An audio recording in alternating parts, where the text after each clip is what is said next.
दोस्तों railway group D exam की हर shift में डायग्राम से रिलेटेड क्वेश्चन हमेशा पूछे जाते हैं। तो आज के इस वीडियो में उन सभी क्वेश्चंस को कवर करेंगे जो कि प्रीवियस ईयर में पूछे गए हैं। दोस्तों वीडियो को शुरू करने से पहले आपसे एक छोटी सी रिक्वेस्ट है, अगर आपने चैनल को सब्सक्राइब नहीं किया है तो प्लीज़ आप चैनल को जरूर सब्सक्राइब कर लीजिए। दोस्तों पहला डायग्राम है स्टोमेटा, जिसे हम हिंदी में बोलते हैं रंध्र।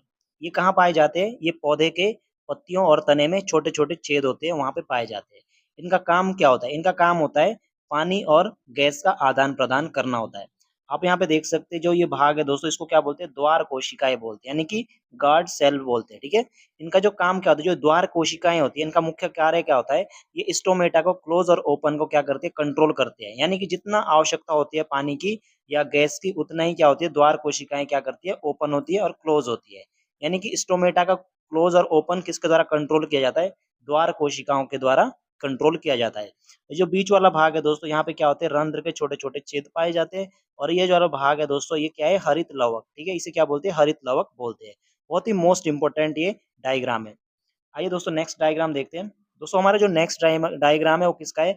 न्यूट्रिशन इन अमीबा, यानी अमीबा जो भोजन है वो कैसे प्राप्त करता है। तो देखिए दोस्तों, जो अमीबा होता है एक क्या है? एक कोशिकीय जीव है दोस्तों।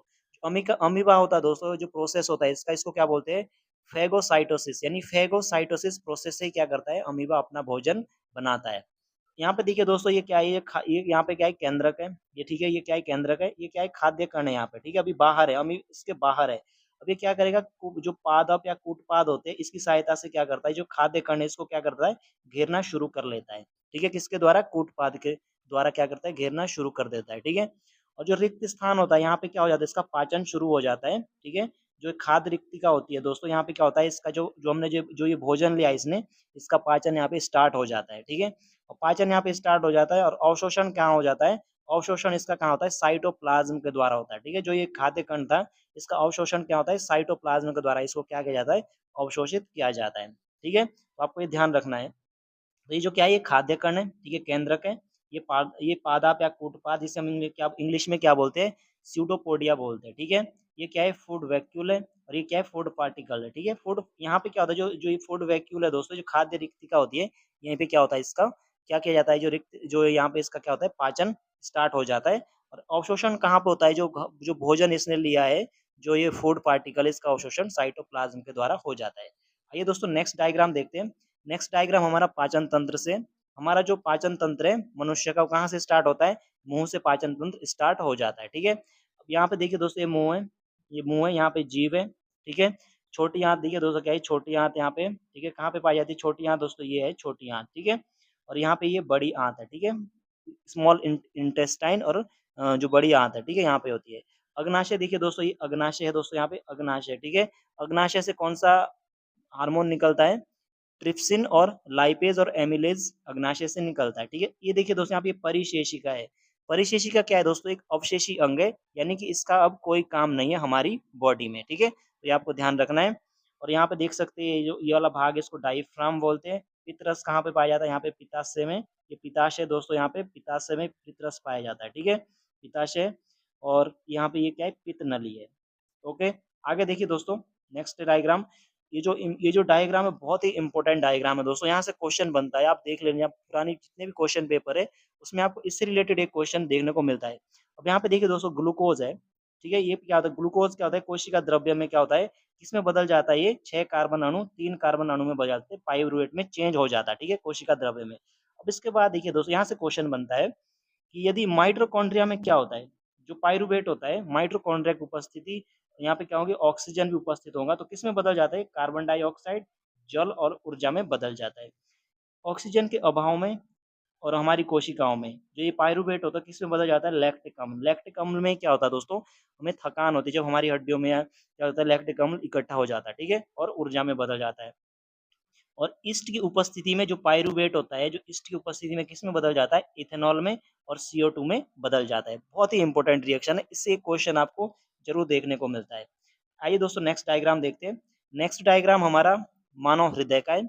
मानव हृदय दोस्तों, इसके कितने? 4 चैम्बर होते हैं इसके। ठीक है, 4 चैम्बर होते हैं। कौन से? बायां अलिंद, बायां निलय, दायां अलिंद, दायां निलय। ये 4 इसके क्या होते हैं? चैम्बर होते हैं। अब देखिए दोस्तों, जो ये फुफ्फुस धमनी होती है, जो ये फुफ्फुस धमनी होती है, क्या करती है? ये वाला जो भाग होता है ना फुफ्फुस धमनी होती है, इसमें क्या होता है अशुद्ध रक्त होता है, यानी कि इम्प्योर इम्प्योर ब्लड होता है, जो कि कहाँ जाता है मतलब लंग्स यानी फेफड़ों में जाता है यहाँ से, ठीक है, अशुद्ध रक्त, ठीक है। और जो फुफ्फुस शिरा होती है दोस्तों, ये फुफ्फुस शिरा, इसमें क्या होता है प्योर ब्लड होता है, ठीक है। जो प्योर ब्लड होता है वो कहाँ जाता है, हार्ट में जाता है। तो आपको याद रखना है, यहाँ से क्या आता है, इधर की साइड से जो फुफ्फुस शिरा है, यहीं से क्या आता है, प्योर ब्लड आता है, ठीक है। इसके बाद देखिए दोस्तों, ये जो महाधमनी है, ये वाला जो भाग है, इसको क्या बोलते हैं, महाधमनी बोलते हैं। इसमें भी क्या होता है, प्योर ब्लड होता है, जो कि बॉडी में सप्लाई होता है, ठीक है। और जो महाशिरा है दोस्तों, महाशिरा, इसमें देखिए दोस्तों, जो महाशिरा है, ये जो दोनों महाशिराएं हैं, इसमें क्या होता है, इम्प्योर यानी अशुद्ध रक्त होता है, ठीक है। और ये कहाँ जाता है, यहाँ से आएगा, तो यहाँ पे दायां अलिंद में जाता है, उसके बाद दायां नीलय में चले जाता है, ठीक है। तो आपको दोस्तों ये ध्यान रखना है, बहुत ही इंपॉर्टेंट है। इसमें क्या जाएगा, इसमें अशुद्ध रक्त जाएगा, इससे शुद्ध रक्त जाएगा। शुद्ध रक्त किस में जाता है, बायां अलिंद में जाएगा पहले, ठीक है, फिर उसके बाद बायां नीले में जाएगा, ठीक है। तो आपको ध्यान रखना है। आइए दोस्तों अगला डायग्राम देखते हैं। अगला डायग्राम भी दोस्तों लंग्स से यानी कि इसी से रिलेटेड है, फेफड़ों से रिलेटेड है, यानी कि हार्ट से ही रिलेटेड है। इसमें बताया गया है ये वाला जो भाग होता है, इसको क्या बोलते हैं, फुफ्फुस कोशिकाएं, ठीक है, क्या बोलते हैं, लंग्स कोशिकाएं, सेल्स होती है। अब देखिए जो जो यहाँ पे दिख रही है फुफ्फुस, जो शिराएं होती है, जो फुफ्फुस शिराएं होती है दोस्तों, इसमें क्या होता है, प्योर ब्लड होता है, ठीक है। इसमें क्या होता है, शुद्ध शुद्ध इसमें क्या होता है, रक्त होता है, ठीक है, जो कहाँ जाता है, हार्ट में जाता है, ठीक है, कहाँ से, इधर हार्ट में चले जाता है यहाँ पे, ठीक है। इसके बाद देखिए जो महाधमनी होती है दोस्तों, जो महाधमनी है, इसमें भी क्या होता है, प्योर ब्लड होता है, जो कि कहाँ जाता है, बॉडी में सप्लाई होता है। यहाँ पे देख सकते हैं, मतलब शरीर की विभिन्न कोशिकाएं यहाँ पे पाई जाती है। इसके बाद देखिए दोस्तों, जो फुफ्फुस धमनी होती है, जो फुफ्फुस धमनी होती है, इसमें क्या होता है, अशुद्ध यानी कि इम्प्योर क्या होता है, ब्लड होता है, जो कि कहाँ जाता है, हार्ट में जाता है, ठीक है, यानी कि हार्ट में जाता है, हृदय में जाता है। इसके बाद देखिए दोस्तों, जो महाशिरा होती है, इसमें भी क्या होता है, अशुद्ध रक्त होता है, जो कि किस में जाता है, दायां अलिंद में जाता है। ये आपको ध्यान रखना है, ये महाधमनी है, ये फुफ्फुस शिरा है, ये फुफ्फुस धमनी है, ये फुफ्फुस शरीर की महाशिरा है, ठीक है। तो आपको ये ध्यान रखना है। आइए दोस्तों नेक्स्ट देखिए डायग्राम। नेक्स्ट डायग्राम हमारा किसका है, मानव उत्सर्जन तंत्र का है, ठीक है। तो इसमें से बहुत क्वेश्चन, इसमें से भी कई बार क्वेश्चन पूछा जाता है। तो जो ये वाला भाग है, इसको क्या बोलते हैं, वृक्क, यानी कि बाएं वृक्क धमनी बोलती है, ठीक है, क्या बोलते हैं, लेफ्ट रेनल आर्टरी बोलते हैं। ये क्या है, बायां वृक्क है, सेम जो इधर वाला भाग है, सेम इधर वाले भाग में भी है, ठीक है। मानव में कितने वृक्क होते हैं, एक जोड़ी यानी कि दो वृक्क होते हैं इसमें, ठीक है। अब इसमें देखिए जो क्या होता है, जो मूत्र होता है, मूत्र का निर्माण कहाँ पे होता है, वृक्क में बनता है मूत्र, ठीक है, कहाँ बनता है, जो किडनी होती है, यहाँ पे क्या बनता है, मूत्र बनता है। मूत्र बनने के बाद कहाँ जाता है, मूत्र वाहिनी में जाता है, ठीक है, यानी कि मूत्र बन गया, उसके बाद किस में आएगा, मूत्र वाहिनी में आएगा, ये मूत्र वाहिनी है, ठीक है, यहाँ पे आ जाएगा। मूत्र वाहिनी के बाद कहाँ जाता है दोस्तों, मूत्र, उसके बाद जाता है मूत्राशय में, यानी कि जो मूत्र वाहिनी होती है, इसके बाद कहाँ जाता है, मूत्राशय में चले जाता है, ठीक है। ये मूत्र वाहिनी ये है, ठीक है, मूत्र वाहिनी है। इससे मूत्र आएगा, किडनी से मूत्र वाहिनी होते हैं, मूत्राशय में आ जाता है, फिर मूत्र मार्ग से क्या होता है, बाहर निकलता है, ठीक है। तो ये मूत्र मार्ग है, ये मूत्राशय, ये महाशिरा है दोस्तों यहाँ पे, ठीक है। ये कौन सा, ये वाला जो भाग है, इसको क्या बोलते हैं, महाशिरा बोलते हैं, ठीक है। और ये वाला जो भाग है, इसको क्या बोलते हैं, महाधमनी बोलते हैं। ये आपको ध्यान रखना है। आइए दोस्तों नेक्स्ट देखिए, इससे 100% क्वेश्चन बनता है दोस्तों एग्जाम में। ये क्या है दोस्तों, एक नेफ्रॉन है, क्या है, नेफ्रॉन। नेफ्रॉन क्या होती है दोस्तों, वृक्क, जो किडनी की क्रियात्मक इकाई होती है, ठीक है। वृक्क, जो किडनी होती है ना, वृक्क होते हैं ना, उनकी क्रियात्मक इकाई को क्या बोलते हैं, उनकी जो क्रियात्मक इकाई है उसे क्या बोलते हैं, नेफ्रॉन बोलते हैं। इसको आप ध्यान से देखिएगा दोस्तों, बहुत ही सिंपल है, बहुत ही ईजी है और बहुत ही इंपॉर्टेंट है। अब देखिए दोस्तों, यहाँ पे कौन सा भाग है, वृक्क की धमनी की शाखा, ये वृक्क धमनी है, ठीक है।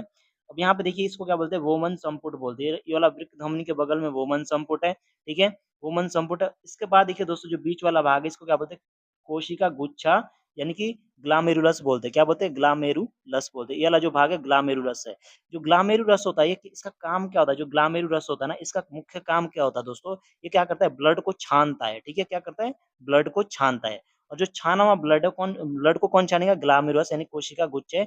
उसको जो वोमन संपुट होते हैं ना, उसको क्या करता है, जो छाना हुआ ब्लड होता है ना, उसमें से जो कुछ तरल भाग होता है, उसको क्या कर देता है, ये वोमन संपुट इकट्ठा कर लेता है, ठीक है। इसके बाद देखिए दोस्तों, ये संग्राहक जो वाहिनी होती है, जो संग्राहक वाहिनी, इसको संग्राहक वाहिनी बोलते हैं। ये क्या करती है, मूत्र को इकट्ठा करती है, ठीक है। जो संग्राहक वाहिनी का मुख्य कार्य क्या होता है इनका, ये मूत्र को इकट्ठा करती है। अब देखिए दोस्तों, यहाँ पे वृक्क धमनी है, जो जो वृक्क धमनी है, यहाँ पे क्या है, ये वृक्क धमनी है। ये क्या काम करती है, वृक्क धमनी क्या करती है, ऑक्सीजन युक्त रक्त को क्या करती है, हार्ट से किडनी की ओर ले जाती है। यानी कि जो वृक्क धमनी होती है, इसका मुख्य काम क्या होता है, जिसमें मतलब ऐसा ब्लड जिसमें ऑक्सीजन होता है, यानी कि शुद्ध रक्त होता है, उसको कहाँ ले जाती है, हृदय से किडनी की ओर ले जाती है, ठीक है।